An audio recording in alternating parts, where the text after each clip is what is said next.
गावगुंडाचा बंदोबस्त करा, मोक्का कायद्याअंतर्गत अटक करा, रोहिणीबाई विजय अहिरे यांची पोलीस अधीक्षकांकडे निवेदनातून मागणी। सदर या निवेदनात म्हटले आहे की रोहिणीबाई विजय अहिरे राहणार गायकवाड चौक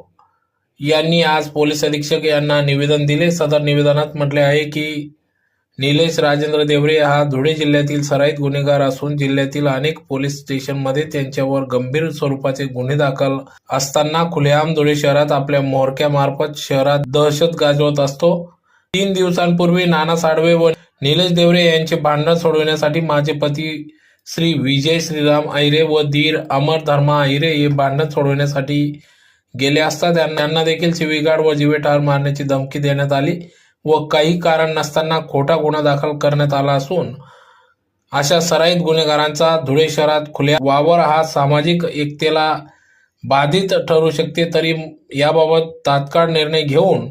कारवाई करावी व धीर अमर धर्मा अहिरे यांच्यावर जो खोटा गुन्हा दाखल आहे तो तात्काळ मागे घ्यावा अशी मागणी या ठिकाणी रोहिणी विजय अहिरे यांनी केली असून त्यांच्यासह या ठिकाणी निवेदन देतेवेळी भाग्यश्री पानपाटील, शीतल अहिरे, निशा गरुड, अरुण अहिरे, कल्पना अहिरे, शीतल खरात, निर्मला पवार, जिजाबाई महिरे, ज्योती गांगुर्डे, वैशाली अहिरे, छाया देवरे, रानू देवरे, आशा पवार, उषाबाई चव्हाण, रुणाली पवार, भारती चव्हाण, निंबाबाई देवरे, सुनीता नेरकर, दक्षमा वाघ, आशाबाई लोंढे आदी सर्व महिला वर्ग या ठिकाणी उपस्थित होत्या।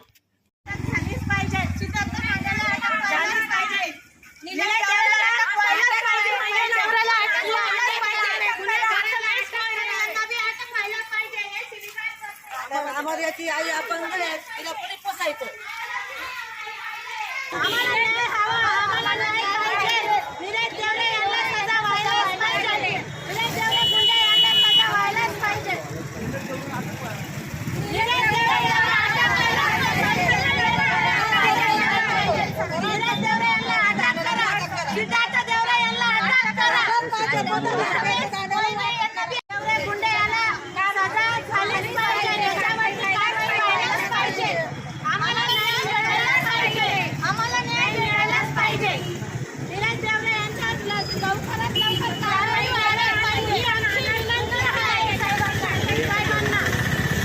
विजय अहिरे राहणार मी गायकवाड चौकात राहते।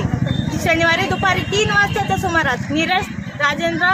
देवरे हा दुपारी 3 वाजेच्या सुमारामध्ये माझ्या घराजवळ आला। मी मुलांना क्लासला घेऊन जात होती आणि मला त्यांनी बंदूक दाखवून सनी धमकी दिली, जर तुम्ही तुझ्या नवऱ्याला फोन लावून इथं बोलवलं नाही तर त्याला जीवे ठार मारण आणि तुला बी